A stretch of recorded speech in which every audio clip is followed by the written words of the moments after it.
Genesis 50 and verse 1.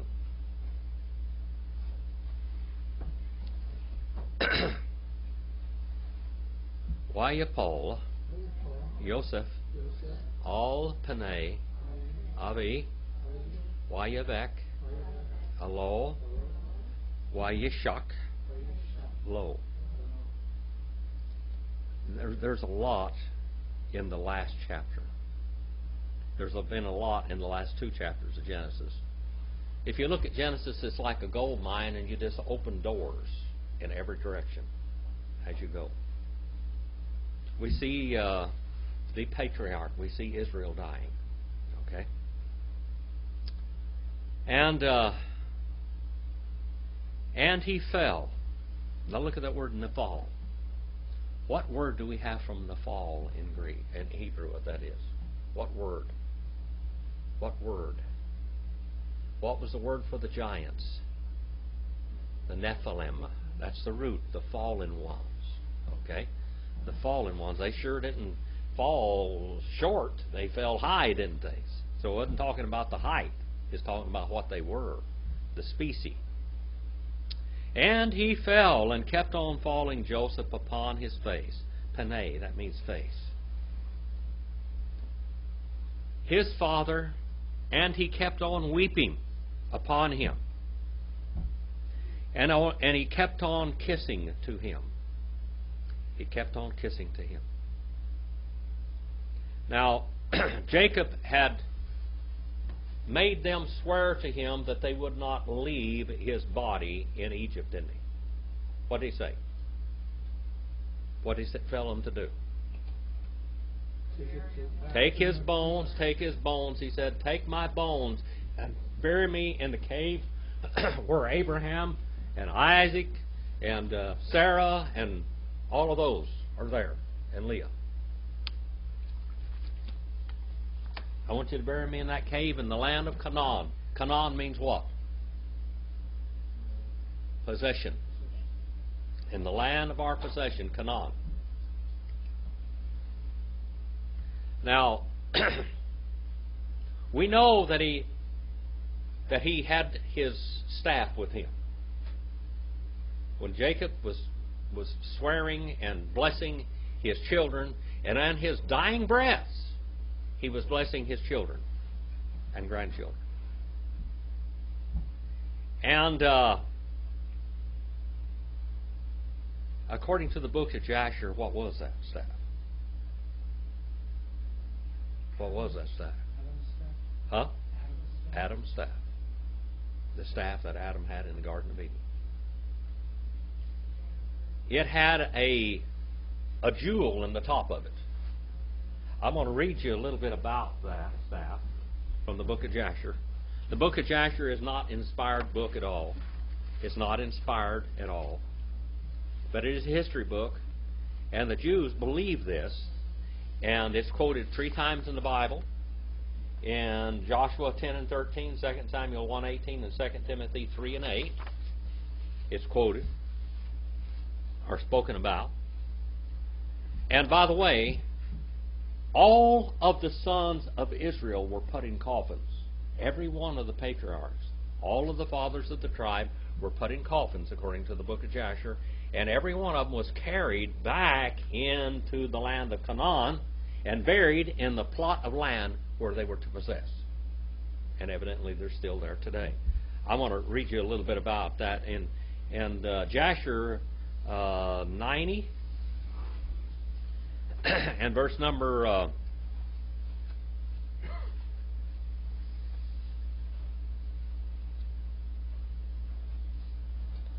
35. It says, and Joshua greatly exhorted the children of Israel to serve the Lord in all their ways. And all the Israelites said that we will serve the Lord our God all our days, and we our children, and our children's children, our seed forever. And Joshua made a covenant with the people on that day, and he sent away the children of Israel, and they went each man to his inheritance to the city. And it was in those days when the children of Israel were dwelling securely in the cities that they buried the coffins of the tribes of their ancestors, which they had brought up from Egypt, each man in the inheritance of his children. The 12 sons of Jacob did the children of Israel bury each man in the possession of his children. All right? Then he goes on and tells every one of them. Now, I'm going to go back here in the 79th chapter of Jasher and read to you just a little bit.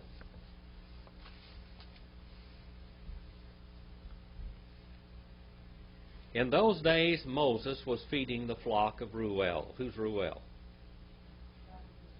That's his father-in-law. What was his other name? He had about 5 names. What? Jethro. All right, he had quite a few names. He was in different places in the Bible. They call him by different names. Okay? Feeding the flock of Reuel the Midianite, his father-in-law, beyond the wilderness of Sin, and the stick which he took from his father-in-law was in his hand. Okay? Now, however, how many of you ever heard of the Excalibur?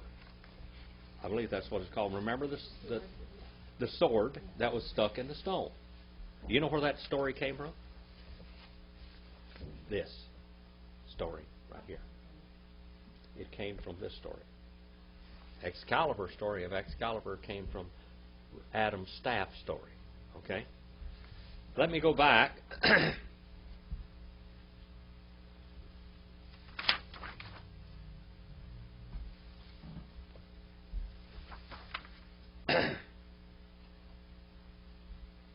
A little bit.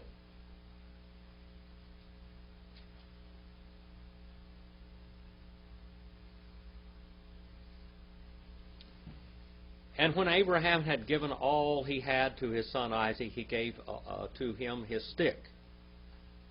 And when Jacob, this stick is Adam's rod.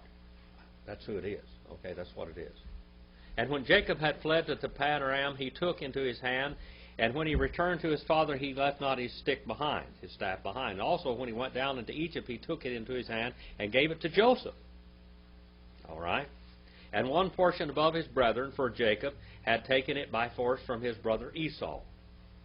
And after the death of Joseph, the nobles of Egypt came into the house of Joseph, and the stick came into the hand of Reuel the Midianite. Okay? And now, by the way, Reuel the Midianite was a counselor to Pharaoh in those days. Reuel, or Jethro, was what? What did the Bible call him? A priest of the Most High God. He was a priest. All right?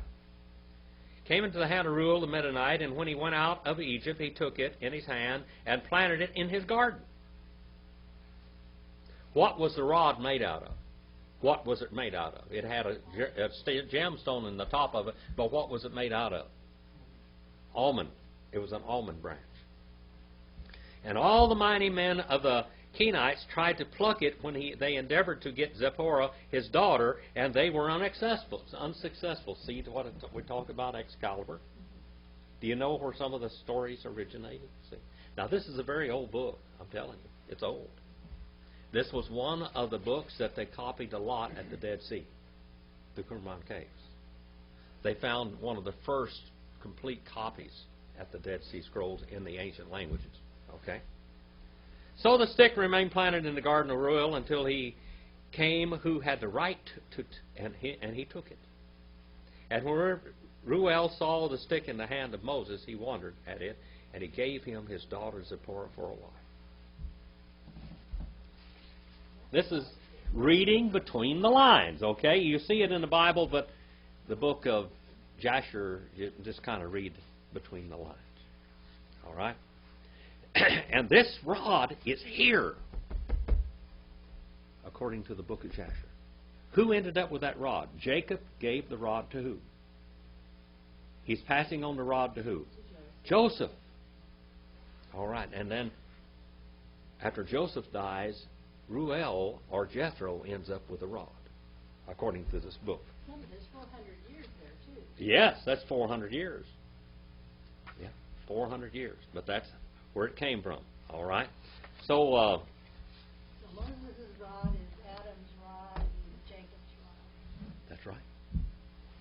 They're all, it has great authority with it. Great authority. And when he, now you weren't here with this now, all right? When Aaron threw the rod down in front of Pharaoh, what did it become?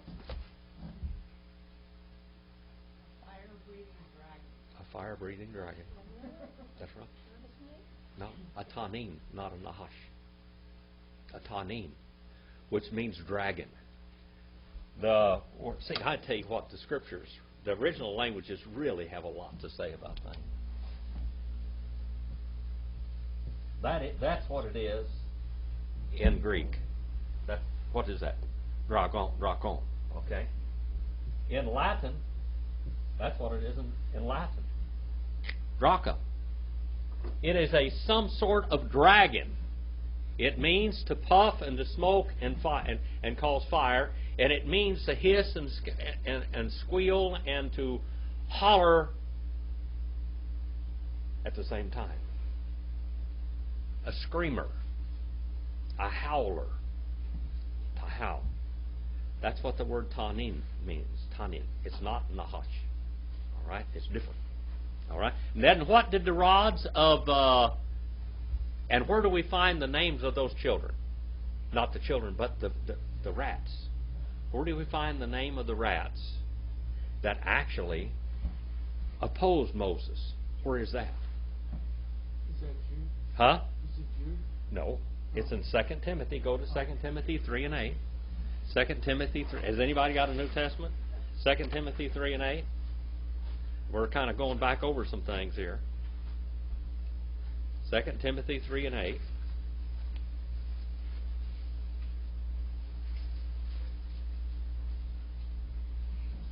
In Jasher, the 79th chapter, in verse number 27, is where it actually tells you. That's where the Apostle Paul got it. Mike, would you bring that up here? Have you got that open? 2 Timothy 3 and 8. I'm not going to know those names. What? I'm not going to know those names. Oh, that's all right. I'll help you with those names. All right. Okay, 2 Timothy 3 and 8. Now, as Jannes and Jambres resisted Moses, so do these also resist the truth. Men of corrupt mind disapproved concerning the faith, but they will progress no further, for their folly will be manifested to all, as theirs also was. All right. Now, where did Paul get that information? The book of Jasher. All right. In the book of Jasher, 79 and verse 27, and when they had gone, Pharaoh sent for Balaam, the magician, and to Jannes and Jambres his sons, and to all the magicians and the conjurers and counselors who belonged to the king, and they all came and sat before the king. And when they threw their rods down, their symbols of authority down, they weren't turned into crocodiles or dragons also, like a Komodo dragon or something. It also, in the different lexicons, it said it's a devourer, to eat. And of course, and this staff, by the way, according to the book of Jasher, this staff is the staff that God held in his hand when he created the heavens and the earth. Now, just think about this. They knew that back then. They knew this. And this staff that created the heavens and the earth, and he throws it down on the floor of Pharaoh, and it becomes this dragon, powerful dragon. And they throw their symbols of authority, their staffs down there, and I'm going to guarantee you Moses or Aaron's staff or Adam's staff was the oldest staff. With that, the heavens and the earth were created. Maybe even the angels and whatever. But he throws it down, and guess who wins? Guess who wins? It's no surprise. All right? That's just a little bit what's here in this now. Okay? That's just a little bit. Now, also, we talked about this. Some of you haven't been here, but I don't think any on this side of the room were here when I did this. In Pharaoh's throne, how many steps went up to the throne? How many steps went up to Pharaoh's throne? 70 steps. 70 steps. Where do you think that Ruel or Jethro got the idea of the 70 people, that the Sanhedrin? All right? All right? Anyway, there were 70 steps that went up there. And Pharaoh, when he called anyone before him, every step typified a language of all the surrounding nations. Israel, or not Israel, but Egypt would not allow anybody to rule them that didn't know all 70 languages. Okay? This is the Egyptian history. This is history. You can get this from the book of Jasher, and you can get it from Egyptian history. The Pharaoh had to know all 70 languages. And when Joseph had the dream, or interpreted the dreams for Pharaoh, and Pharaoh wanted to make him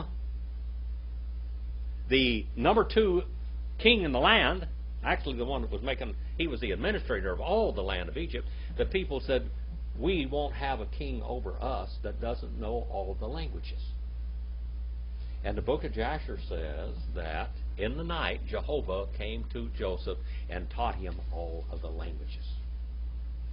And anybody that went up to the throne of Pharaoh, Pharaoh would descend down to their level of understanding. If they knew 3 languages, he would go down to the 3rd step, he'd stand on the 4th or the 5th step.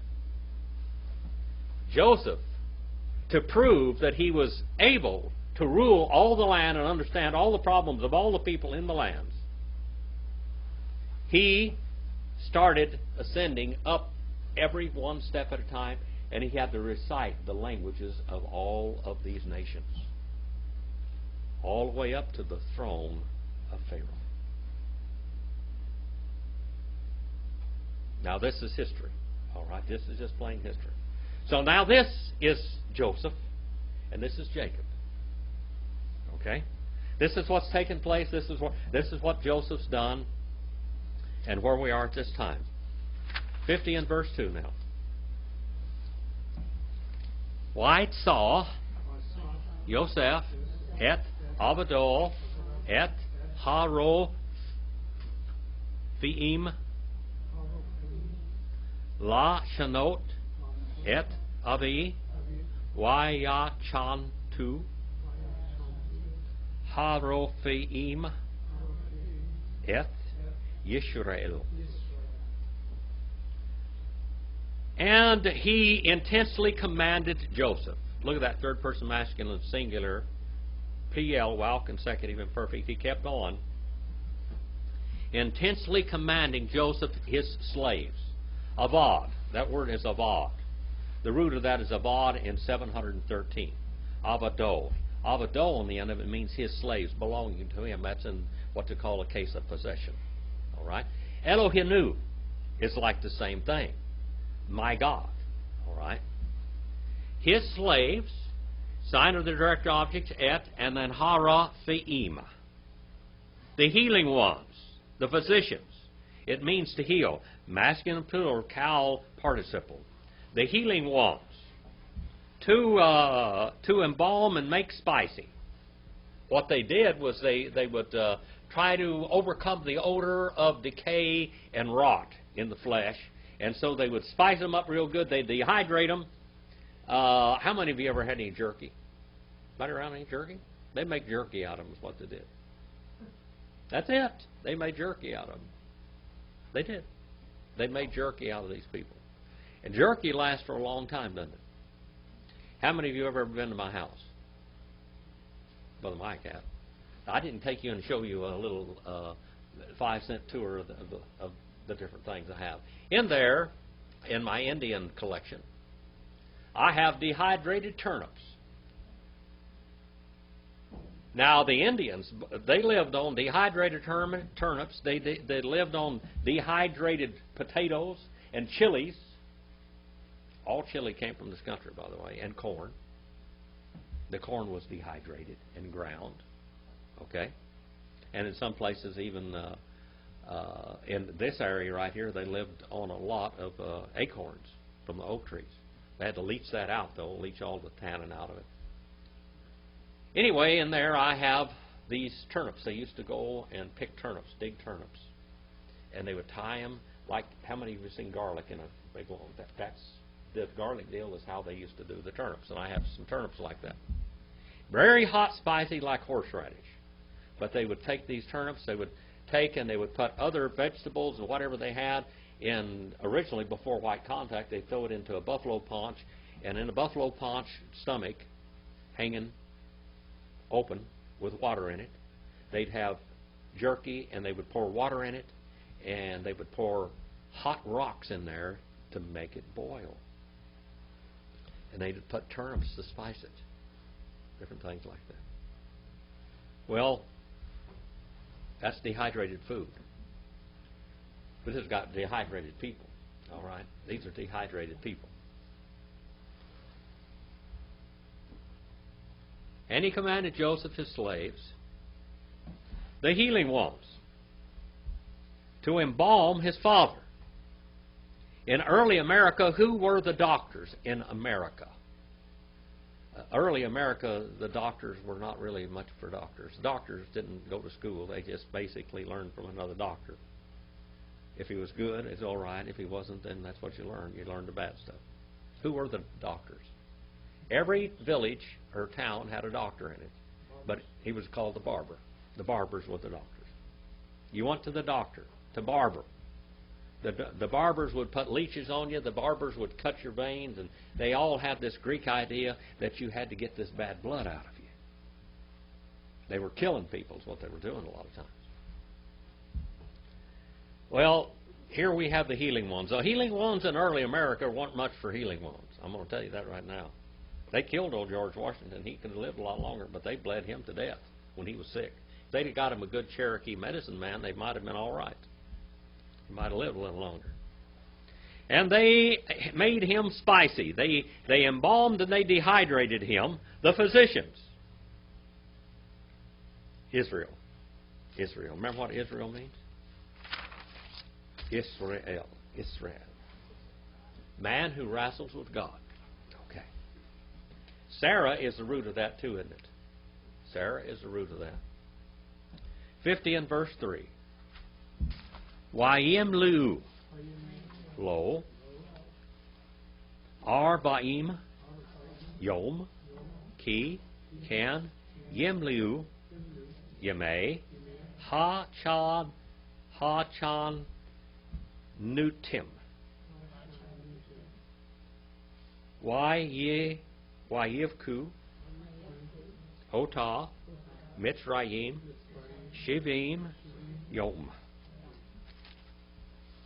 And they kept on fulfilling for him for 40 days. They kept on dehydrating him for 40 days. Arbaim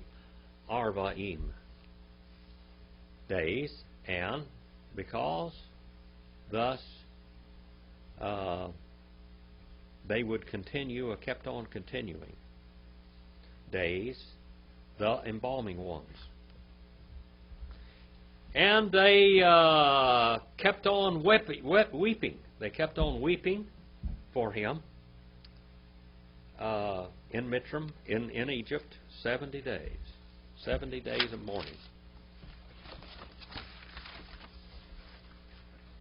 So they embalmed him 40 days, and they were weeping for him 70 days, all the time. And you know those pharaohs that they've got over there right now, they dehydrated them in such a way, and they would put faces on them. They would make a death mask of them, and then they would paint the death mask, and many times have it pure gold or silver or whatever, as you have seen. I had a book in the car that I was going to bring in to show you Tutankhamun's statue or his coffin, and that's what they did with Jacob. They embalmed him, dehydrated him, and put him in this fancy coffin. They may have even put his face on it. I don't know. I didn't get to go in the cave where Jacob was buried, but I've been there. And by the way, who built that area up where the cave of Machpelah is? Who built the great big basilica around it. Come on, Ewans, this morning. Who did it? Herod the Great. What does Herod mean? What does Herod mean? Hero. Well, today, even today, with Israel, Herod is the hero. He's the hero king that built their great temple. And all that stuff, they didn't like it, what he did in some ways. I read a letter that survives to this day about that Herod the Great wrote to Augustus Caesar about what he did with the babies and the little children in Bethlehem. Vayavaru Yameh Bikato Ydabar Yosef El Beth Pero Limor Im Na Matsati Chan B and Nechem Debaru Na Baazane Pharaoh Lemor. And they passed by days. That word passed by there means they rubbed out days. Rubbed out days. How many of you ever rubbed out days? The more days you rub out, the more quicker they go. The faster they get rubbed out, it seems like. Days, and his weeping. And he spoke words, strong words, Joseph. He spoke strong words, Joseph, unto his house, unto his family, the family of Pharaoh, saying, if please, that word na there, that's a particle of entreaty. Okay, that's a particle of entreaty. Did I write that down there? Particle of entreaty? Yes. Is it written down there? Mm-hmm. Okay. Page 609. If I have found grace, that word grace there, that's charis in Greek. If I have found chen or grace in your eyes, and that comes from ayin, which means to see or to watch after.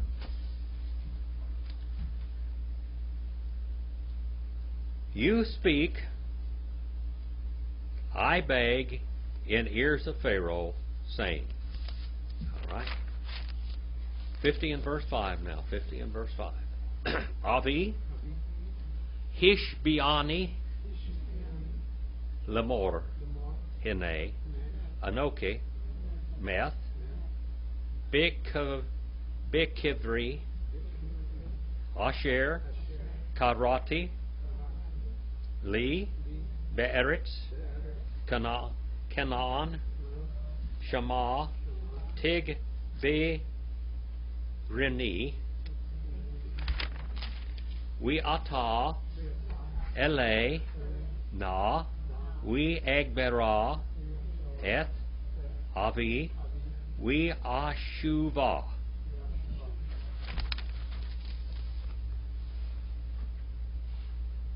The book of Genesis means what? Beginnings. What is the real Hebrew name for the book of Exodus? The names. Huh? The names. We hele shemot. We hele shemot. These and these the names. That's how it starts. But the Greeks use it the way out. What is it in Lakota, Dakota? How do you say the way out or Exodus in Lakota? Hatayo. Hatayo, the way out. All right. We're getting closer to Hatayo, the way out. My father, Avi, my father, made me fence myself in. That's what he literally said. He made me fence myself in. Third person masculine singular, Hifel, perfect. He had made me fence myself in, saying, behold, Anoki, I, dying. Masculine singular, cow participle, I, dying. You see that? Miot, down at the bottom, that's where it's a three-letter root. 559 and 562.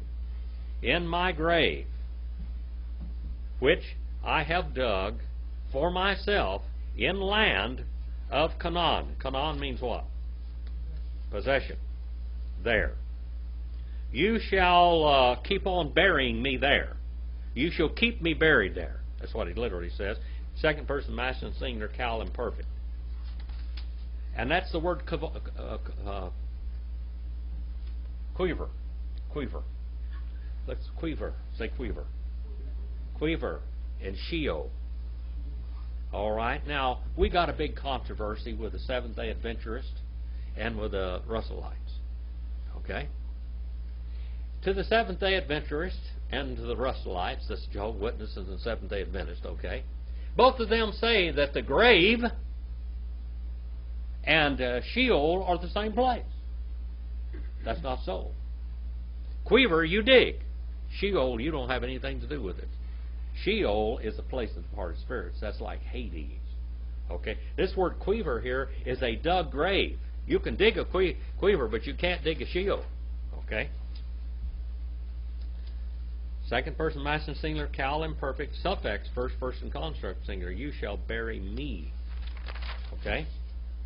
And now, we ata, and now,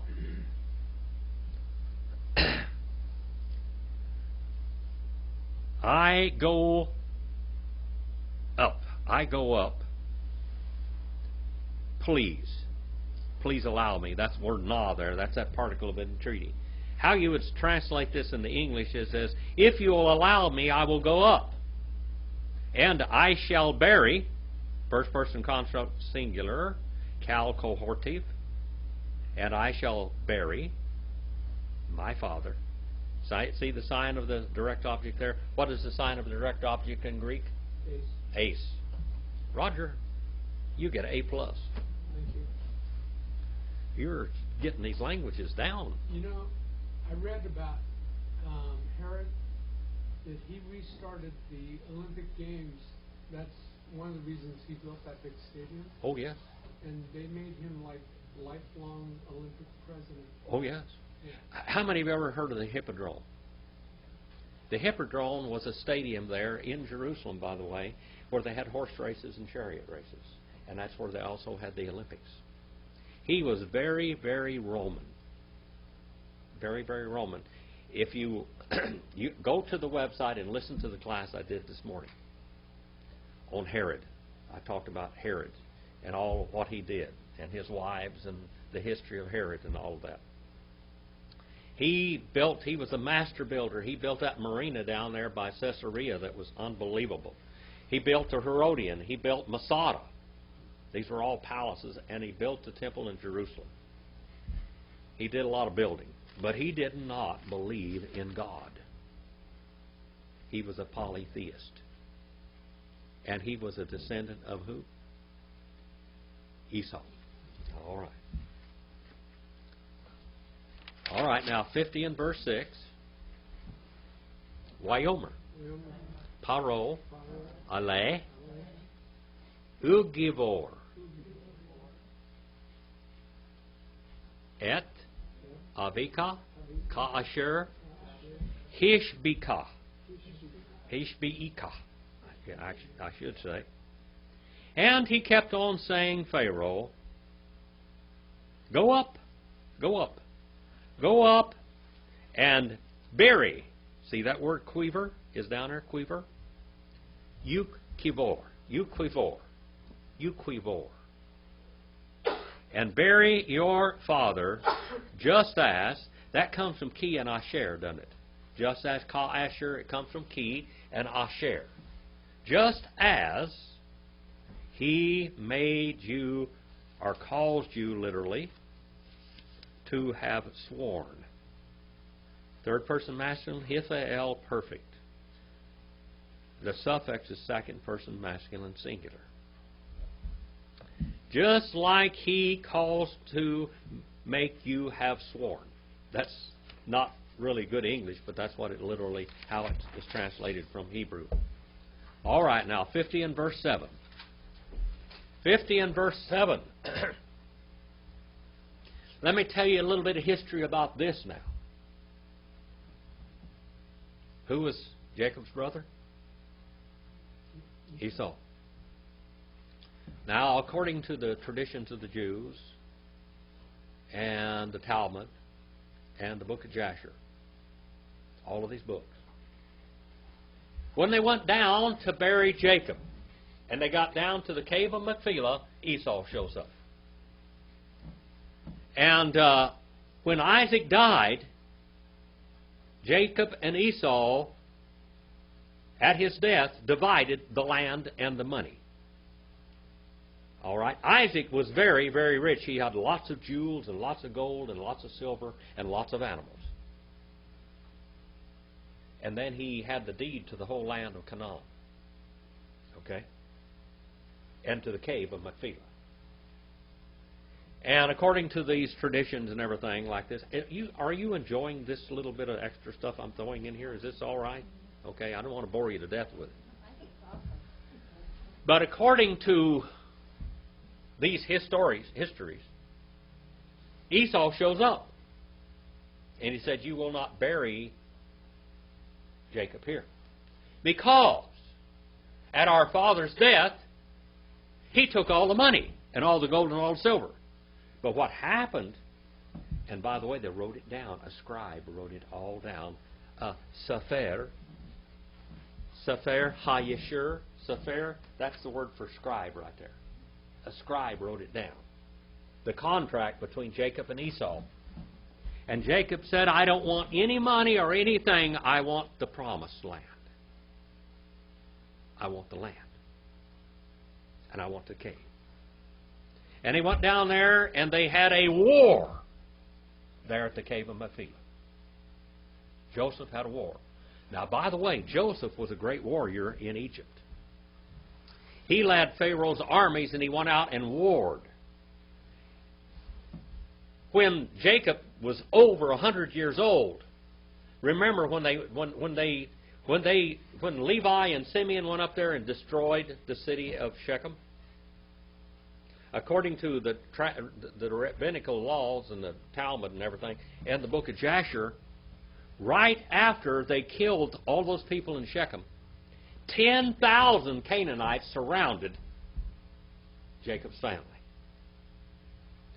And they fought and killed all of those 10,000, and they had the Canaanite wars after that. And Jacob went out and fought. He was a master archer. He could do those Robin Hoods. Dakota, have you got that Robin Hood that I told you to bring tonight? Have you got the Robin Hood bullet? Have you got the bullet in your purse? Look for it real quick. I shoot, and I build guns and work on guns and everything. And you know what a Robin Hood is, don't you? How many of you know what a Robin Hood is? Did you watch TV, in movies? With Errol Flynn, and all that stuff way back then. And they would take and they would shoot this bow. And they would put one arrow would split the other arrow. Have you got it, Dakota?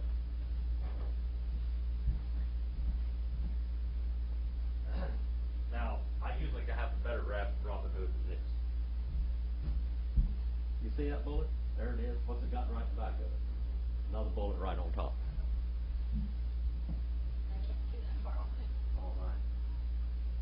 That was shot out of Audie Murphy's gun.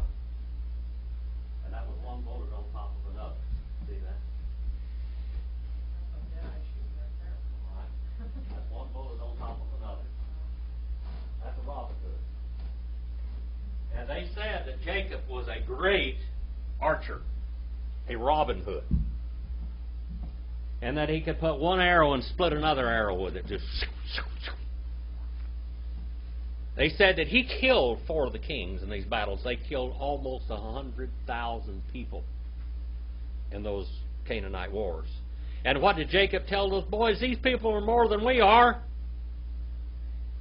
And once they knew they had to fight, they just went from one city to the other and conquered and set siege, and they conquered one city to the other. The last city that they conquered had 3 walls, one inside the other. Now, these are the boys. Now they're going to have a fight on their hands, according to history. Joseph takes Jacob back home. And when he gets back home, he comes up to the cave of Machpelah. And here are all the Esau, all of the Edomites, and all of his buddies. And Esau's there. And he said, you can't have the land. And Joseph said, I have the written document back in Egypt. So he takes, which one of the boys, which one of Jacob's sons ran like a gazelle? Huh?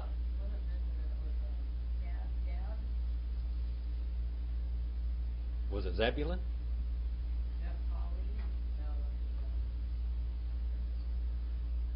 The one that was a gazelle, like the gazelle. All right? The one that was like the gazelle, he sent him back to Egypt and go get the documents. Go get the scribe. All right? Go get the scribe. So he sent him back, and he went back to Egypt. In the meanwhile, they ended up having a battle, and Esau ends up being killed at this time. So this isn't smooth sailing. Not as near as smooth sailing as you're about to read here in the Bible. It just ignores all of that. This gets the job done. But I want to tell you something. The job wasn't quite that easy to finish. They went out there and they stood on the other side of Jordan, and they wept and they wailed, didn't they? All right. Waya'al, Yosef, Likbor, Et, Avihu, Waya'alu, Ito, Kal, Avdi, Pharaoh, Zigne, Bethel, we call Zigne, Eretz, Mitzrayim. And he went up Joseph to bury his father. And they went up with him all his servants. I'm going to tell you what, he took an army with him. I can't remember how many people they said he took. I think it was like 10 or 20,000 people. All right? Because this was going to be a war. He's going through some bad country. Like going through Saigon or something, you know, or not Saigon, but in the middle of the Vietnam War, or going through France when Audie Murphy was fighting through there. This is a war zone, people, a war zone. All right? He went up him with all the servants, Kal Abdi, Pharaoh, and the elders of his house, all of them, the elders, in the land of Mitzrayim. Mitzrayim means what? Hello, Brother Lee. The land of red mud and canal banks. All right, the land of red mud and canal banks. 50 and verse 8. Now there's going to be wars all through here. There's going to be a tremendous amount of war. It doesn't tell us that, but that's what's going on around and during this period of time. When Joseph was in Egypt, he was a warrior king. He did all the battles and all the fighting and all warriors. He had the lead chariot in all the battles. And it said that he went and fought a lot of battles. Okay? So he's a warrior. And here he is, the warrior, goes in to bury his father. And he's going to have a lot of opposition from Esau and his bunch. It doesn't say that here, but that's what Jewish history says, and that's what the book of Jasher says also. We call Beth, Yosef, we Achal, Yuveth, Avi, Rock, Ta-Pa'am, Wet-Sanah, Uvi-Koram, Azevu, Be'eretz, Goshen. What's Goshen mean? Brother Mike? Sharon? Who knows that? Goshen. Like swampland. It means the land of much rain. Yeah. Much rain and produce. The fruitful land, Goshen. Okay? And all the house, Beth, and all the house of Joseph. Joseph means what? Huh? Prosperous increase. Okay? Joseph prospered and he increased and he provided for how many ways, Brother Lee? How many ways was Joseph a type of Christ? Over 100. Over 100 ways. He was a type of Christ. Okay, and over 100 ways. Joseph. And his we achal. Weachah and his brothers. And the house of his father. All of them went down. All these warriors went down. Remember now, we talked before, after Levi and Simeon, by the way, went up to the city of Shechem, and only they two killed everybody in that city. They killed, those two boys killed the whole city, and the rumors went out throughout all the lands of how vicious and how tremendous fighters these were. These boys were like Goliaths. Every one of them were warriors. And Judah was the most powerful warrior of all. Judah was the most powerful warrior of it all. They would jump and leap and go over the walls like they were scaling walls when they'd go into these cities when they fought them. Now here we got an army going, taking Jacob home. His house and his father's, only their little ones they left behind. You don't take the little ones in the battle, do you? Now, did you ever think why that they left the little ones back in Egypt? They were going to battle. All right? And their flocks. Of course, they couldn't drive their flocks, could they? They couldn't drive their flocks on a march. In the Spanish army, the Spanish conquistadors, they carried flocks, didn't they? What did they carry? Flocks of what? Hogs. They drove the hogs ahead of them. And they killed hogs as they wanted. And the hogs spread so much disease in America, that's what killed all the Indians, was the hogs, the disease. All right, the disease. Well, they carry some animals with them. And, of course, these people lived a lot on what? Grain and milk products. Grain and milk products. Way yonder over there in the land of Canaan, or Canaan, if you want to say it correctly, what did Abraham feed the angels and Jehovah? What did he feed them? What did they feed them?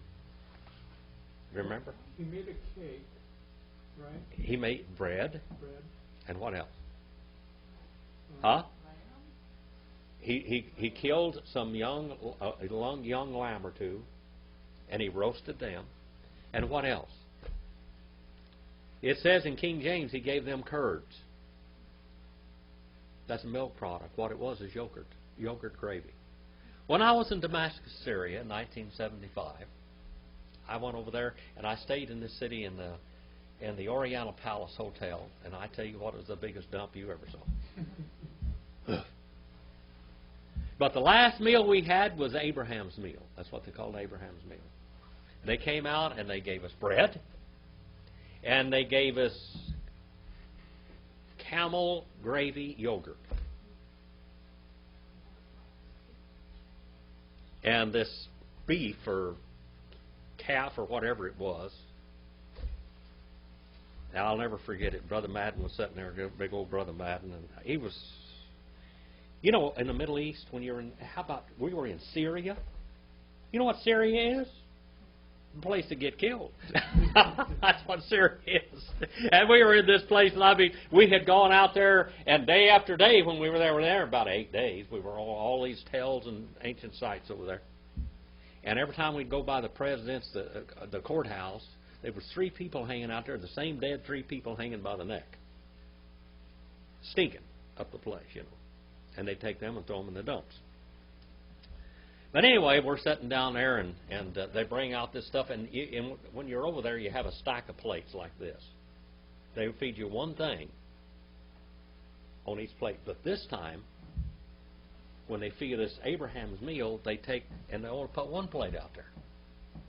So they come out there, and they put this bread, this kind of a tortilla-looking thing, and they put the roast calf or whatever's on it, lamb or goat, and they take this gravy and put on top of it.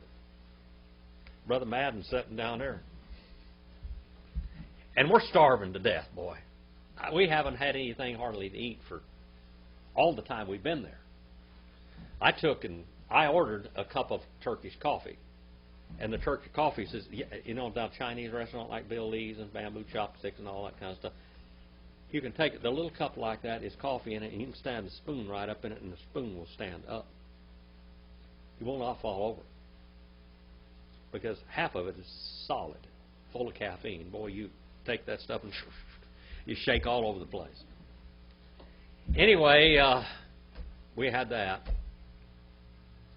And they bring this food out, and they put it on the plate like this. And we're sitting there, and Brother Madden says, boy, this looks like it's going to be good to eat. You know, got the meat. And then they pour this gravy on top of it.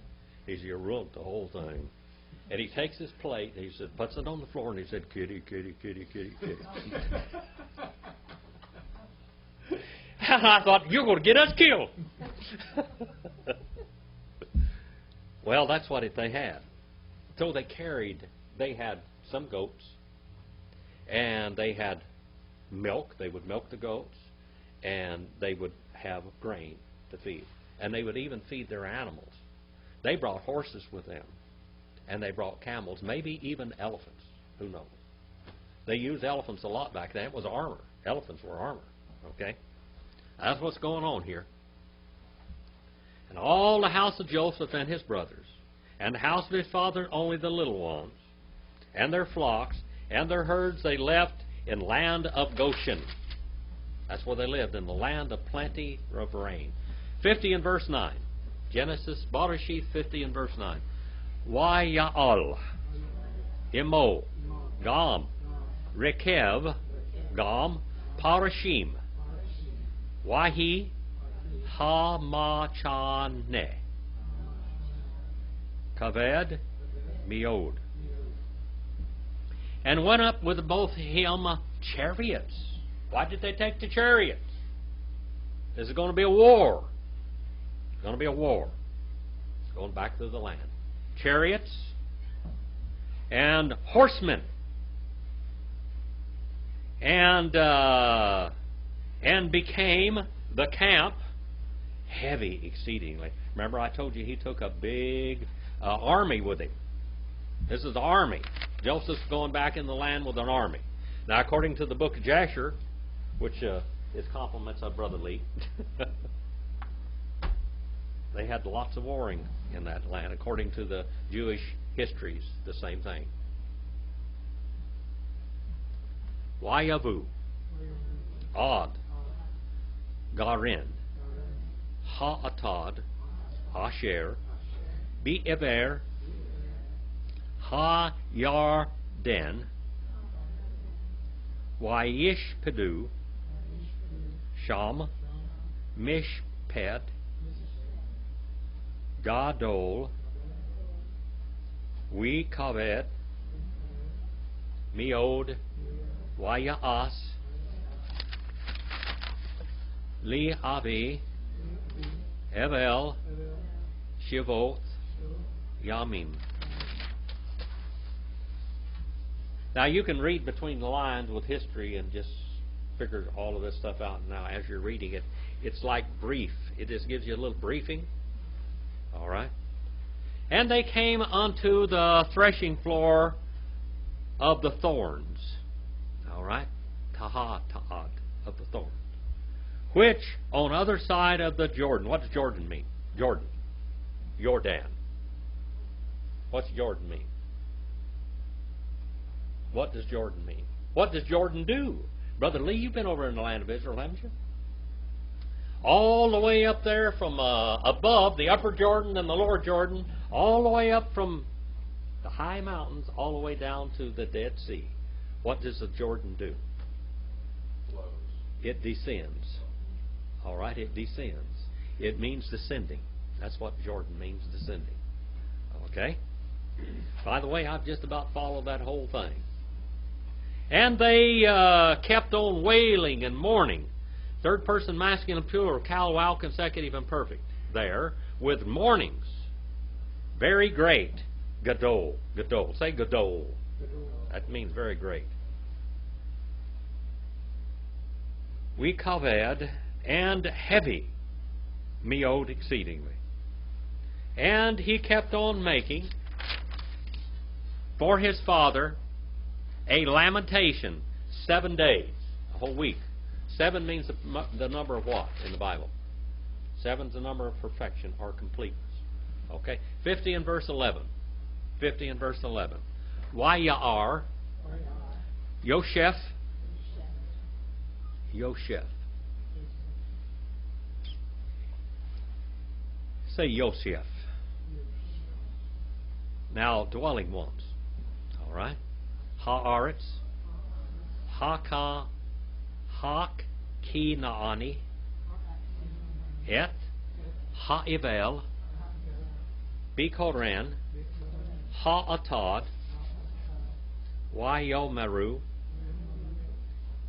Enel, Evel that is, Evel, Kavod, Zeh, Li Mitraim, All Can, Kara, Shema, Avel, Mitraim, Asher, Be'ever, Hayarden. Remember a while ago I told you that how many steps go up to the throne of Pharaoh? 70 steps. And who that Joseph had to recite those languages all the way up there to be the ruler over Egypt. And when he did that, they accepted him. Okay? The night that Jehovah was supposed to have spoken to him, he changed Joseph's name.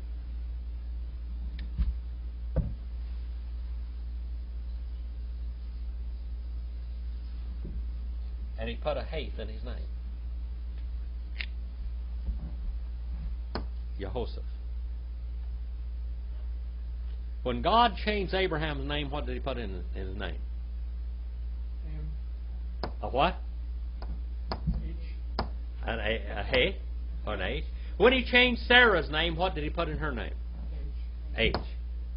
Now, if according to the book of Jasher and the Hebrews, when he changed Joseph's name, Jehoshaphat, what did he put in his name?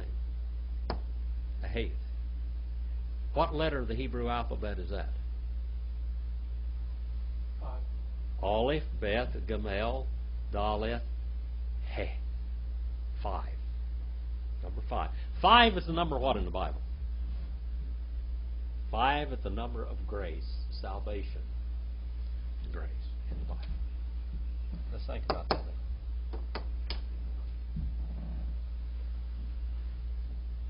And Saul, third person masculine singular, Calwell, consecutive and perfect, and saw and kept on seeing the ones dwelling, the inhabitants, the dwellers of the land of the Canaanites. Canaanite means what? Canaan?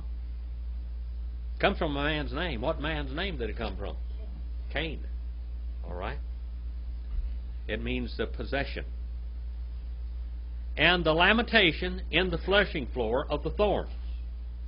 And they kept on saying, mourning heavy, this. In Egypt, or to Egypt, literally, Metzraim. Therefore, one called, or the place called, having been called, the one or the place having been called, its name or its place, Shema, Avel, Mitzrayim. Avel means the mourning of Israel, or Egypt, that is. Which, on the other side of the Jordan. Jordan means what? Descending. All right. See, if I ask you these questions enough, you're going to learn it. 50 and verse 12. We're getting toward the end. Has this been a good class? Did you like this class? A lot of history in it. It's going to be this way from it till the end of the book. Okay? I might even introduce you to Exodus next week for just a little bit, if we don't get there. It's only 20 verses. Well, more than 20 what? 26 verses, so we're not going to make it. Wayasu. Vano, lo, can, ka'asher, siwuwan. Boy, that's a weird looking. Look at that. Siwan.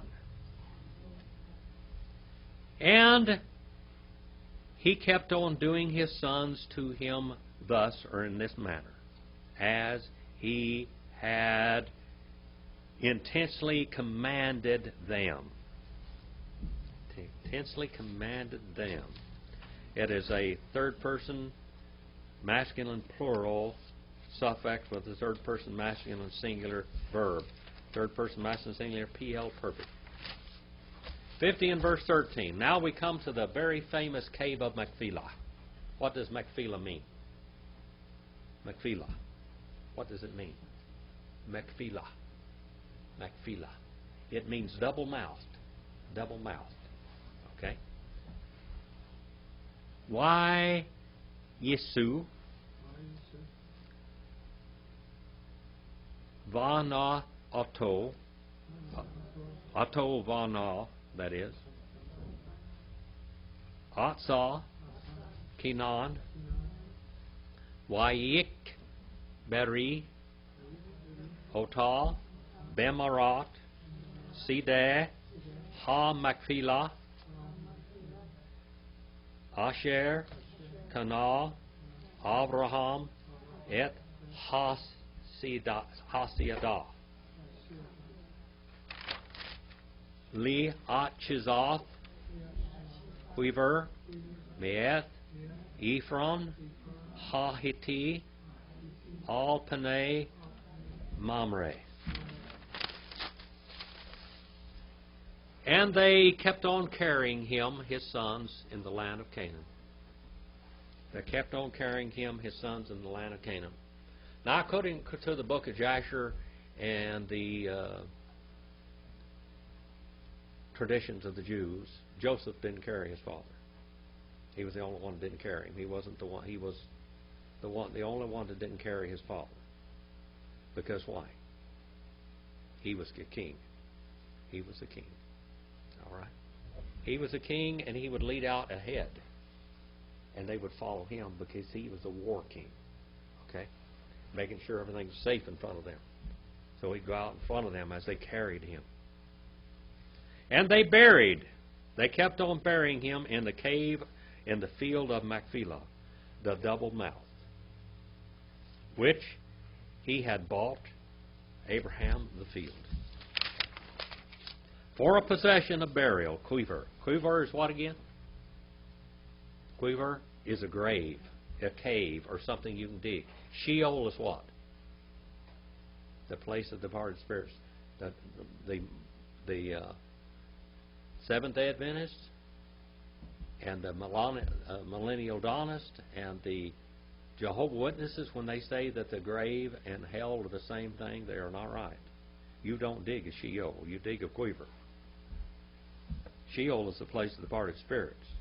Quiver is the place of departed bodies. Dehydrated, jerky bodies. Okay? That's what basically they did to them. For a possession of a burial from Ephraim, the Hittite, unto the face of Mamre. The face of Mamre. Or in front of Mamre. 50 and verse 14. I think we'll quit here tonight after this verse, because we get into a different thing. Now remember what's going on around here. What's going on here while this is all going on. When they come to the cave of Machpelah, according to Jasher and the Hebrew histories, what happened there? War.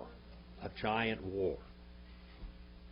Esau says, I took the land, and Jacob took the riches. For the truth was that Esau took the riches, and Jacob took the land. All right? Because he believed in the eternal things. Jacob never got to all the land, did he? Never got all the land. Matter of fact, he even moved out of the land, but he said, you go down there for 400 years, and I'm going to bring them back. And I'm coming back. All right. Waya Shav, Yosef, Mitzrayimah, Hugh, Weachu, we call Ha-Olim, Ito, Likbor, Eth, Avi, Achari, Kavero, Et, Aviu.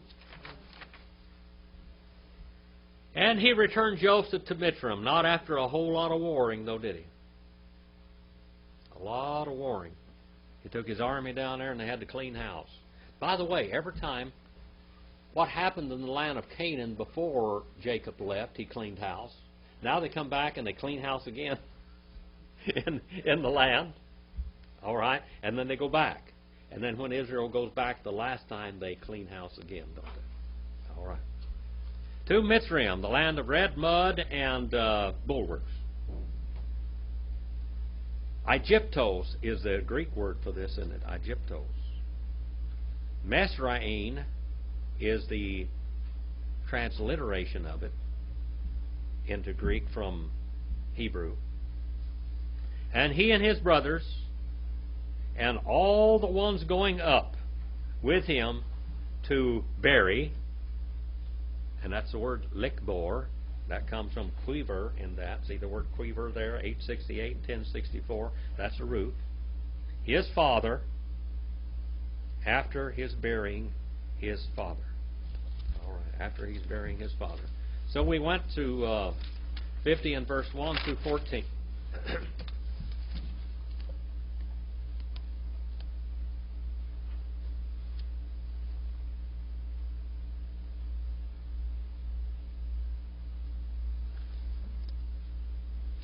Do you have any questions? Did you learn something tonight? Well, last week was just about this big too. Who was here last week? All right, we've got a lot of people. Everybody's going on places. But last week we covered 24 verses, I think, didn't we? Something like that, 24 verses.